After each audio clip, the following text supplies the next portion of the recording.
Right guys, we're back with another VL giveaway. Now it is Christmas time, so we thought we'd bring out the red sleigh. Now Josh, give us a bit of a rundown.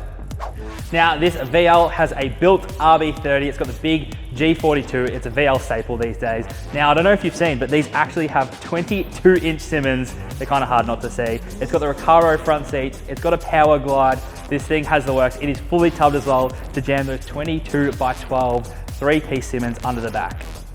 Right guys, let's take it for a spin.